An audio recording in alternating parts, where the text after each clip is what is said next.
kanina ay yung nakakinig, yung nandito at wala dito. Puso tayo ay humihiling sa Kanya.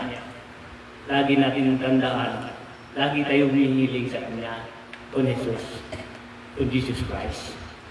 Kung di lahat ng oras nakahiling ka ngayon, sabi mo, Ama, gabayan mo po ako, uuwi ako doon sa amin. Ngayon, ang punong mga bantay, mga anghel, at iatid ka doon. Pagkatapos iatid ka doon sa hiniling mo kung Ama, ay uuwi ng anghel, tagabantay niyo, pabalik ka kung Ama, para mag-report din siya. Master, sabi niya, ay, nandito na ako. Ay, nahinatid ko na yung humiling sa inyo, nag-iingi ng gabay sa inyo. Ang sabi ng halimbawa tayo yun, humiling sa Kanya. Pero huwag natin sayangin ang bawat kilos natin hanggang sa paglakad natin, lagi tayo humihiling sa Kanya. Hindi sabi ninyo, humiling ako ngayon, araw ito, hindi buong araw babantayan kayo ng Diyos. Yung humiling nyo sa trabaho ka babantayan. Tapos, dati sa trabaho, babantayan ka hanggang sa pag-uwi mo, humiling ka naman, Ama, uuwi na rin ako dahil kailangan ko ay makikita ko ang pamilya ko. Sige, sabi ng Ama, ang lahat ng puno mga bantay anghel at babantayan kanila at iatid kanila sa bahay ay malinis. Kung tayo ay isipin natin, ang hinihiling natin ngayon, akala mo kung araw yun, hindi. Kung ano man hinihiling mo, ang saan pupunta, hanggang doon lang. Dahil marami, bilyon tayo dito, bilyon ng mga tao. Dahil isang Diyos natin ang taga-likas sa atin. Ang maraming mga anghel din, inipon niya mga anghel para magbabantay sa atin. Ang sabi ng Diyos, ang lahat man ang humihiling sa atin ay mga punong anghel, mga bantay ko, at gwardiyahan niyo sila at bantayan niyo kung lahat ang pangalan kong tinatawag nila at kayo ang maglagay sa kanila hanggang patungo kung ano man ang hiniling niya, pauwi, hanggang sa pauwi yun. Tapos mag-report ka sa akin kung nakauwi na siya.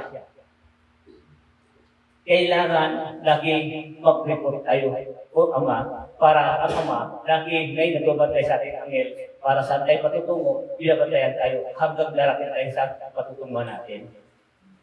Amen? Yun ang sa pangalan ni Jesus, ang dakilang Ama ng tagaligtas. Hindi yung sabi nila, naksidente ka ngayon, nagpaalam ka itong kahapon, katong umaga, naksidente ka, hindi ka nagpaalam sa Diyos nang naglikha sa atin, ay ibig sabihin, hindi ka mababantayan dahil nakalimutan mo na ang nagbantay, gusto magbabantay sa iyo, gusto nagdagay sa iyo ang Diyos. Dahil ang Diyos hindi kayo kababayaan, kundi natin siya makalimutan. Kung tayo minsan ay na-aksidente, dahil nakalimutan natin humingi ng gabay sa Diyos. So, kailangan natin lagi tumatawag sa Kanya, lagi tayo ay ginagay niya. Dahil ang mga bantay, mga anghel, at hindi kayo pababayaan. Kung masipag lang tayong humiling sa Kanya, masipag din ang anghel magbabantay sa atin.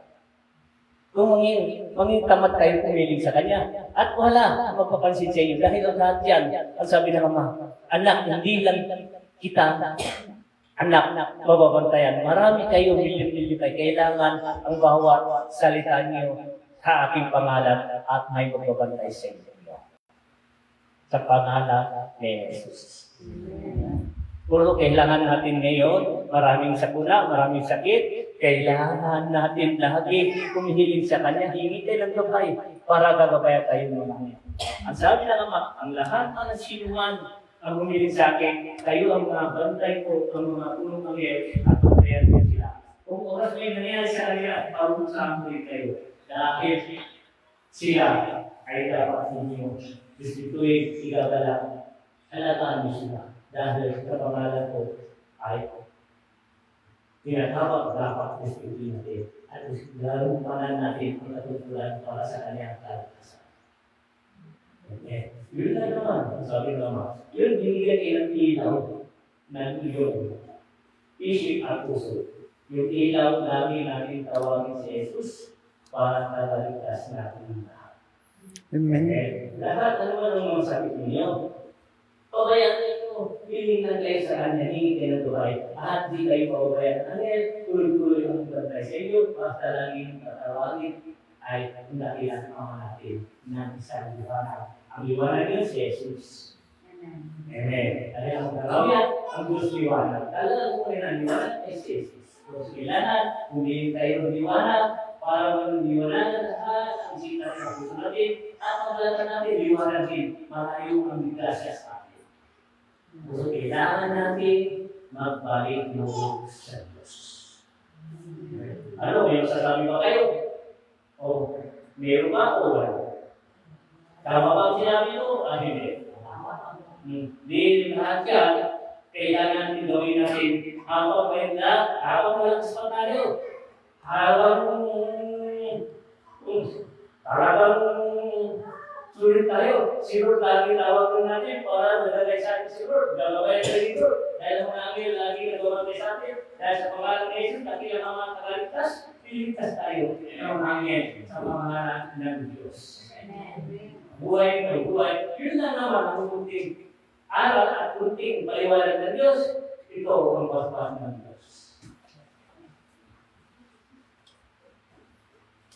Alright, thank you for watching. So, Lord, and I bless you. It's something.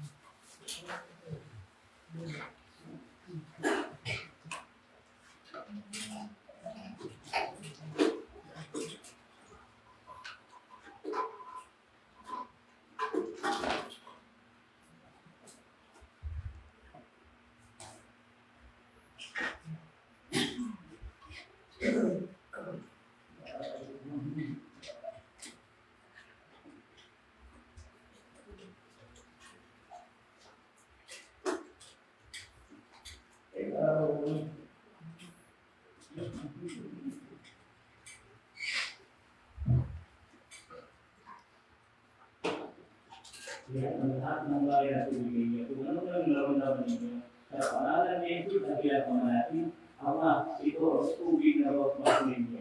At lahat man ng mga nararamdaman, alam namin po, kayo ang isang himala sa paniwala namin sa inyo, tayo ang buhay namin, ay iilit ang kalakasan namin. Ay sinuligtas, inawan namin ang lahat ng sakit na mawala sa pangalan ni Jesus. Amen. Ang buhay kayong lahat, sa pangalan ni Jesus, kapilang Ama, tagaligtas, siya ang tunay natin. Tunay tagaligtas ay si Jesus. Buhay kayo, ang buhay si Jesus. Ang pangalan ni Jesus, kapilang dito sinabi ka, yung matanda mo na magsuot na daw ako na makapagabit. Dahil ang suot sa akin sa taas, magsuot na rin ako ng hawak na rin. Ang magpahalo ako sa akin sa mga hawak na rin, magsuot na rin ako ng hawak na rin. Dahil ako ay napili ko sa Diyos. So lahat ng mga mensahe natin dito, galing sa Diyos. Walang galing sa akin, kung hindi galing sa Kanya. Ang may kapal, hindi nagbigay ng iwan sa atin. Yes. Ang buhay ay muli, ang buhay ang pagtitiwala sa sarili, ang pagtitiwala sa Diyos, pagtitiwala ang bawat isa sa atin. Ang Diyos ay sa atin. Amen? Amen. Buhay, mabuhay ko rin sa inyo. That's all right. Thank you for watching. God bless. And bye-bye.